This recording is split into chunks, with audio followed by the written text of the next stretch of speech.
Shalom, salam dalam kasih Tuhan kita Yesus Kristus. Di dalam kesempatan yang indah ini, kita boleh merenungi lagi kebenaran firman Tuhan. Dan saya melihat apa yang sudah Tuhan perbuat, pasti baik adanya.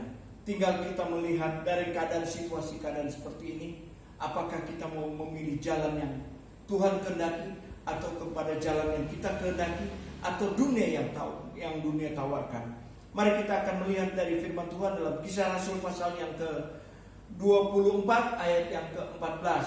Tetapi aku mengakui kepadamu bahwa aku berbakti kepada alianmu yang kami dengan menganut jalan Tuhan, yaitu jalan yang mereka sebut sekte.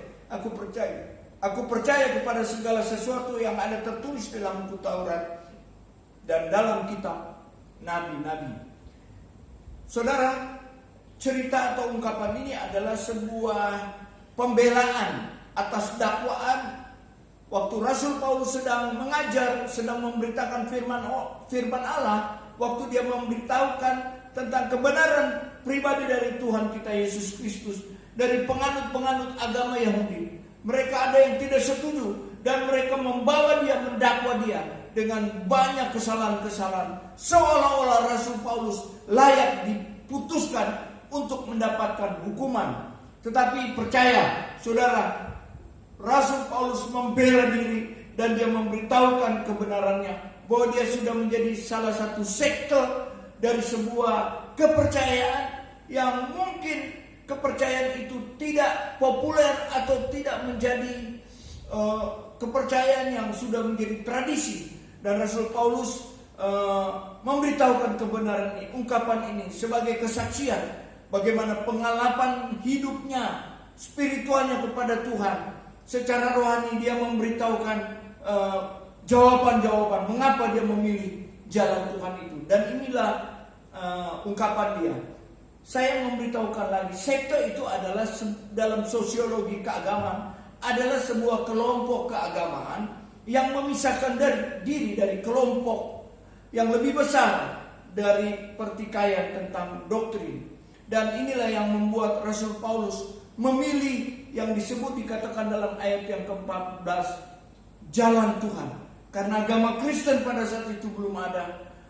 Agama yang mempunyai doktrin agama Kristen itu tidak mempunyai denominasi khusus yang mereka hanya sebut itu jalan Tuhan. Sedangkan Nasrani adalah sebuah ungkapan ejekan untuk orang-orang yang percaya kepada Tuhan. Disitulah asal muasal agama Kristen. Nah, saya membaginya 3 di sini. Penganut jalan Tuhan itu seperti apa? Yang pertama, dia adalah orang yang percaya di dalam nama Tuhan kita Yesus Kristus. Orang itu sudah menerima Tuhan Yesus Kristus sebagai juru selamat. Orang itu sudah menyerahkan hidupnya sungguh-sungguh kepada Tuhan Yesus Kristus. Di dalam Yohanes 3 ayat 16, semua orang yang percaya tidak binasa. Paulus menyadari bahwa waktu dia menerima Tuhan Yesus sebagai juru selamat, dia tidak binasa. Dia sudah menganut jalan yang benar. Di dalam Yohanes pasal 14 ayat 6, akulah jalan kebenaran dan hidup. Tidak ada seorang pun datang kepada Bapa tanpa melalui aku. Jadi 2 kebenaran ini dan banyak kebenaran ayat-ayat yang lain. Rasul Paulus mengambil kebenaran ini sebagai apa? Dia memberikan nama jalan Tuhan. Jalan Tuhan itu adalah jalan kebenaran dan hidup. Jalan Tuhan itu adalah jalan yang benar, jalan yang sudah dipilih, bukan jalan yang berdasarkan otak pikiran kepintaran manusia atau agama tradisi yang turun-temurun. Ada kebenaran yang hidup. Yang pertama yang dia anut adalah jalan Tuhan. Jalan Tuhan itu adalah jalan kebenaran dan hidup melalui Tuhan kita Yesus Kristus. Yang kedua, jalan Tuhan adalah menjadi sebuah pilihan utama dalam hidupnya Rasul Paulus. Makanya dia memberitahukan, dia memberikan kesaksian kalau keyakinannya, kalau kepercayaannya di dalam Tuhan Yesus Kristus itu seperti apa. Ada 5 bagian yang saya bisa dapat dari poin yang kedua ini adalah jalan Tuhan yang dia sudah alami adalah sebuah pengalaman pribadi, sebuah perjumpaan pribadi. Waktu perjalanan pergi ke Damsyik, dia berjumpa dengan Tuhan, dengan dia mendengarkan suara. yang engkau aniaya adalah Tuhan Yesus Kristus sendiri. Akulah yang engkau sudah aniaya. Begitu ada suara yang didengar oleh Rasul Paulus. Poin yang kedua adalah jalan Tuhan itu adalah apa? Telah memahami dan mengerti dan menjalankan imannya. Jadi pengalaman pribadi itu adalah sebuah perjumpaan. Sebuah pengalaman pribadi itu adalah dia mengadakan sebuah interaksi dengan Tuhan. Yang kedua, pengalaman pribadi itu dia memahami dan mengerti serta apa? Dia menjalankan imannya. Dia tidak takut dengan situasi keadaan apa yang dia harus hadapi. Yang ketiga di sini, siap menjadi murid Tuhan Yesus Kristus. Dia mau selalu belajar di dalam pengiringannya, di dalam jalan Tuhan itu sendiri. Poin yang keempat adalah dengan rela melayani dan menjadi saksinya Kristus. Jadi di mana dia berada, di situ dia bersaksi. Di mana ada rumah Tuhan, di situ dia menjumpai apa yang harus dia katakan, yaitu tentang kasih Tuhan, tentang pengalaman hidupnya, tentang imannya. Yang kelima, dengan rela memberi berkorban sebagai orang percaya, sebagai penyembah Kristus. Dia rela memberi, dia rela berkorban, dia rela membuat tenda untuk membiayai perjalanan misinya di dalam Tuhan.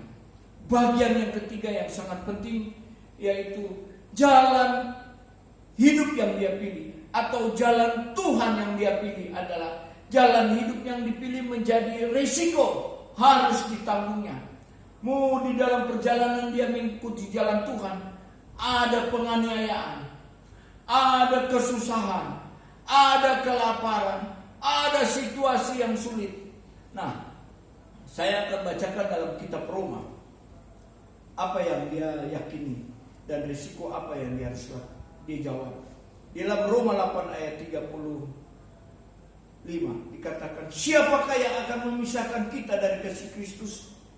Penindasan atau kesakitan, penganiayaan atau kelaparan, atau ketelanjangan, atau bahaya, atau pedang. Statement ini yang dia ungkapkan adalah 7 kesusahan sempurna, 7 penderitaan sempurna. Dan apa yang dia catat, dia sudah lewati semua. Hampir tenggelam di dalam laut, kelaparan, hampir mati, terbunuh oleh kesepakatan orang yang membunuh dia, dan banyak sudah dirajam, dilempar batu, tetapi dia masih selamat. Itulah risiko yang dia harus ambil.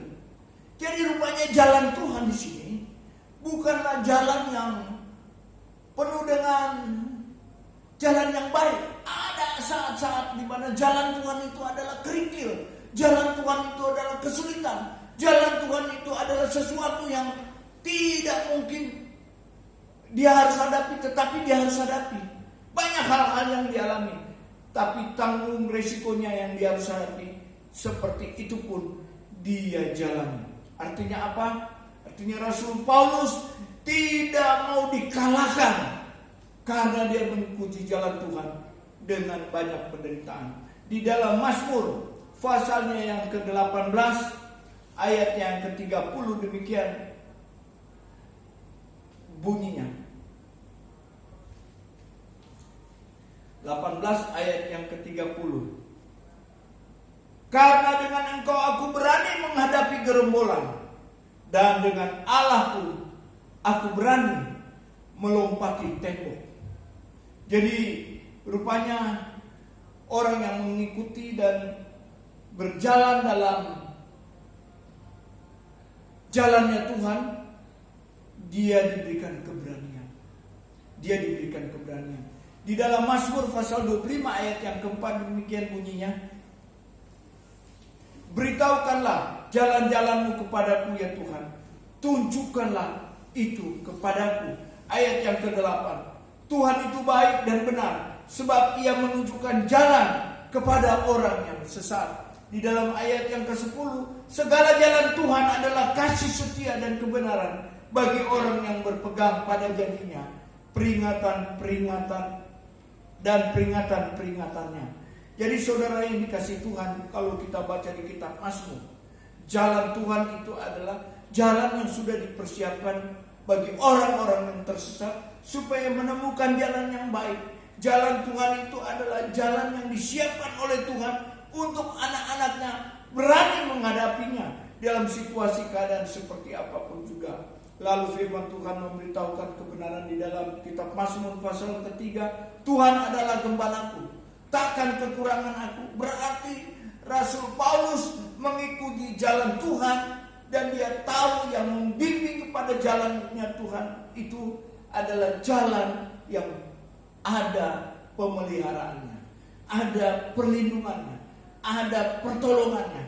Yakinlah dan percayalah, jalan Tuhan yang saudara dan saya pilih adalah jalan yang penuh resiko, tantangan, bisa tantangan iman, bisa tantangan secara jasmani, bisa membuat kita ragu dan bimbang. Tapi percayalah, apapun yang sedang dihadapi, kesusahan demi kesusahan, ini corona belum seberapa. Artinya apa? Kalaupun kita dipanggil Tuhan dalam situasi keadaan seperti apapun, tetapi kalau engkau ada di dalam Tuhan, Tuhan sudah siapkan jalan yang terbaik bagimu. Tuhan sudah menyediakan yang terindah bagi kita. Sehingga jalan Tuhan yang saya sudah pilih, jalan Tuhan yang sudah dipilih oleh Rasul Paulus, jalan Tuhan yang sudah dipilih oleh orang yang percaya kepada Tuhan, itu menjadi kekuatan yang luar biasa, kekuatan yang memberkati, kekuatan yang mendorong kita sehingga kita tidak tersesat. Jalan yang kau sudah pilih, koreksi kembali, apakah menjadi jalan Tuhan yang dikehendaki Tuhan atau tidak. Jalan Tuhan yang benar adalah jalan di dalam nama Tuhan kita Yesus Kristus. Jalan Tuhan itu adalah jalan sebuah pengalaman pribadi dengan Tuhan. Jalan di dalamnya saudara bisa melayani Tuhan, saudara bisa bersaksi, saudara bisa melayani. Dan itulah jalan Tuhan yang kau sedang hadapi. Sekalipun dalam jalan Tuhan itu ada risiko-risiko, tetapi jalan Tuhan yang penuh risiko itu pun ada di dalam pengetahuan Tuhan, ada di dalam pemantauannya Tuhan, sehingga engkau tidak berjalan sendiri. Yakinlah dan percayalah, beban yang berat yang engkau sedang hadapi, situasi yang buruk yang engkau sudah hadapi, percayalah Tuhan memberkatimu, Tuhan menyertaimu. Dan biarlah firman Tuhan ini mengingatkan supaya saya tetap di dalam jalannya Tuhan, jangan keluar dari relnya Tuhan. Tuhan memberkati firman-Nya dan izinkan firman Tuhan akan membentuk saudara. Dan saya berdoa supaya semua jemaat yang mendengarkan firman Tuhan ini akan dikuatkan, diperbarui imannya, dan kami bersama-sama akan melayani Tuhan pada jalan Tuhan yang benar. Inilah firman Tuhan yang saya bisa sampaikan. Biar semua yang mendengarkan firman Tuhan hari ini boleh mengalami pengalaman pribadi dengan Tuhan, perjumpaan pribadi dengan Tuhan, dan sekaligus memberikan komitmenmu hidup sungguh-sungguh dengan Tuhan. Apapun yang kau hadapi, mungkin manusia di sekelilingmu tidak dapat menolongmu, tapi percayalah Tuhan pasti menolongmu. Inilah firman Tuhan yang saya bisa sampaikan. Dan selanjutnya dalam hidup saudara, pilihan-pilihan itu di dalam tanganmu. Pilihanmu yang menentukan hidupmu. Tuhan memberkati firman-Nya. Haleluya. Amin.